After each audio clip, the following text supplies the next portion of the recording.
അപ്പോൾ മക്കളെ ഞാൻ തയ്യാറാക്കി നോക്കി അങ്കമാലി മാങ്ങാക്കറി കേട്ടോ. അപ്പോൾ കുറേ ഇങ്ങനെ യൂട്യൂബിലൊക്കെ കാണുന്നുണ്ട്. അപ്പോൾ ഞാനൊന്ന് ട്രൈ ചെയ്ത നല്ല മാങ്ങ, ചെറിയുള്ളി, ഇഞ്ചി, വെളുത്തുള്ളി വേണ്ട കേട്ടോ, പച്ചമുളക്, കരിവേപ്പ്. അപ്പോൾ ആദ്യം ചട്ടിയിലോട്ട് പച്ചമുളകും ഇഞ്ചി നീളത്തിലരിഞ്ഞതും ഇട്ട് കൊടുത്തു, കുറച്ച് കരിവേപ്പിൻ്റെ എല്ലാം ഇട്ട് കൊടുത്തു. പിന്നെ നമുക്കതിലേക്ക് ചെറിയ ഉള്ളി ഉണ്ടല്ലോ, ചെറിയ ഉള്ളി വേണം, പിന്നെ സവാള വേണം, ഒരു സവാള മതി കേട്ടോ.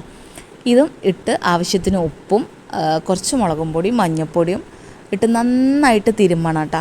കാരണം നമ്മളിത് ഈ തിരുമ്മുന്നെടുത്താണ് അതിൻ്റെ ടേസ്റ്റ് വരുന്നത്. കാരണം ആ തിരുമ്മുമ്പോൾ അതിലൊരു ചാറുണ്ട്, അത് ആ ചട്ടിയിലോട്ട് ഒഴുകും, നല്ല ടേസ്റ്റ്. അത് മാത്രം കഴിക്കാൻ നല്ല ടേസ്റ്റ് ഉണ്ട് കേട്ടോ. അപ്പോൾ നമ്മളിതിലേക്ക് ആവശ്യത്തിന് പൊടികൾ ഇട്ട് കൊടുത്തിട്ട് നന്നായിട്ട് മിക്സ് ചെയ്യണം. അതിന് മുന്നേ കൈ നന്നായിട്ട് വാഷ് ചെയ്യണം കേട്ടോ. അപ്പോൾ മാങ്ങ ഞാൻ ഇട്ട് കൊടുത്തിട്ടില്ല, നമ്മളിത് തിരുമ്മിയ ശേഷം മാത്രം മാങ്ങ ഇട്ട് കൊടുത്താൽ മതി.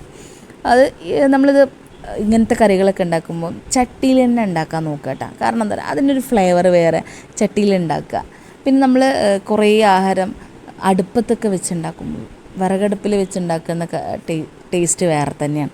പക്ഷേ ഇത് ഞാനിപ്പോൾ ഗ്യാസുമ്മലാണ് വെക്കണം. പക്ഷേ നമ്മൾ പരമാവധി അത് വിറകടുപ്പിൽ വെച്ചുണ്ടാക്കുകയാണെങ്കിൽ ഒന്നും കൂടെ നല്ല ടേസ്റ്റാണ് കേട്ടോ. അപ്പോൾ ഞാൻ കുറച്ച് മുളകും പൊടിയും കുറച്ച് മഞ്ഞൾപ്പൊടിയും കുറച്ച് വെളിച്ചെണ്ണ ഒഴിക്കണം കേട്ടോ.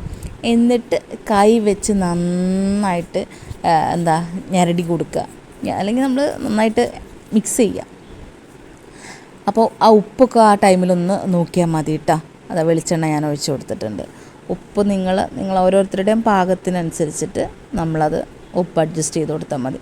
ഇനിയാണ് മിക്സിങ്. നന്നായിട്ട് മിക്സ് ചെയ്യുക കേട്ടോ.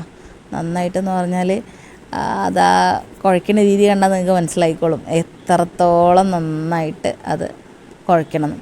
പിന്നെ ഇതിലേക്ക് നമുക്ക് തേങ്ങയുടെ 1-ാം പാലും 2-ാം പാലും ആവശ്യമുണ്ട് കേട്ടോ. അപ്പോൾ ഫസ്റ്റ് നമുക്കിതിൽ 2-ാം പാൽ ഒഴിച്ചിട്ടാണ് നമ്മളിത് വേവിച്ചെടുക്കുന്നത്. പിന്നീടാണ് നമ്മൾ 1-ാം പാലിട്ട് ഒഴിച്ചു കൊടുക്കുക. അപ്പോൾ ഇപ്പോൾ ഞാനിത് നന്നായിട്ട് ഞെരടിയ ശേഷം ഇതിലേക്ക് നമ്മളെടുത്ത് വെച്ച 2-ാം പാലുണ്ടല്ലോ, അതാണ് ചേർത്ത് കൊടുക്കുന്നത്. അപ്പോൾ ഇത് ഏകദേശം സെറ്റായി കഴിഞ്ഞ ശേഷം നമുക്കിതിലേക്ക് ചെറുതായിട്ട് അരിഞ്ഞു വെച്ച മാങ്ങ നല്ല പുളിയുള്ളതിനേക്കാളും ടേസ്റ്റ് കുറച്ചൊരു ചനച്ച മാങ്ങ ഉണ്ടല്ലോ, അതായിരിക്കും ഒന്നും കൂടെ ടേസ്റ്റ് ഉണ്ടാവുക. അതാകുമ്പോൾ ഒരു ചെറിയൊരു മധുരം ഉണ്ടാവും. നമ്മൾ മാമ്പഴ പുളിശ്ശേരിയുടെ ആ ടേസ്റ്റൊന്നും അല്ല കേട്ടോ. ഇത് വേറെ ലെവൽ. എന്താ പറയുക, നമ്മൾ യൂട്യൂബിൽ ട്രെൻഡിങ് ആണ്, എല്ലാവരും ഉണ്ടാക്കി നോക്കുക. എനിക്കിഷ്ടപ്പെട്ടു. നമുക്ക് ചോറിന് ഇത് മാത്രം മതി. ഇതും ഒരു കൊണ്ടാട്ടമുളകൊക്കെ ഉണ്ടെങ്കിൽ നല്ല ടേസ്റ്റാണ് കേട്ടോ. അപ്പോൾ ഇത് നന്നായിട്ട് ഞെരടി കൊടുത്ത ശേഷം ഞാനിത് ഗ്യാസിൽ വെച്ചിട്ട് വേവിക്കാൻ പോവുകയാണ് കേട്ടോ. അപ്പം 2-ാം പാലാണ് ഒഴിച്ചത്. ഏകദേശം വറ്റി വെന്ത് വരണം, നമ്മൾ ആ മാങ്ങയൊക്കെ വേവണം. ആ ടൈമിൽ നമ്മൾ 1-ാം പാൽ ഒഴിച്ച് കൊടുക്കുക. 1-ാം പാൽ ഒഴിച്ച് കൊടുത്തിട്ട് മേലെ ഒരല്പം പച്ച വെളിച്ചെണ്ണയും കൂടെ ഒഴിച്ച് കൊടുക്കണം. വേണമെങ്കിൽ നമുക്കിത് വറവിടാം, പക്ഷേ ഞാനിവിടെ പച്ച വെളിച്ചെണ്ണ ഒഴിച്ചപ്പോൾ എനിക്ക് ഒന്നും കൂടെ ടേസ്റ്റ് തോന്നിയത് കേട്ടോ. അപ്പോൾ നിങ്ങളെല്ലാവരും തയ്യാറാക്കി നോക്കുക, അടിപൊളി ടേസ്റ്റാണ്. അപ്പോൾ ഉച്ചക്കത്തെ ചോറിന് നമുക്ക്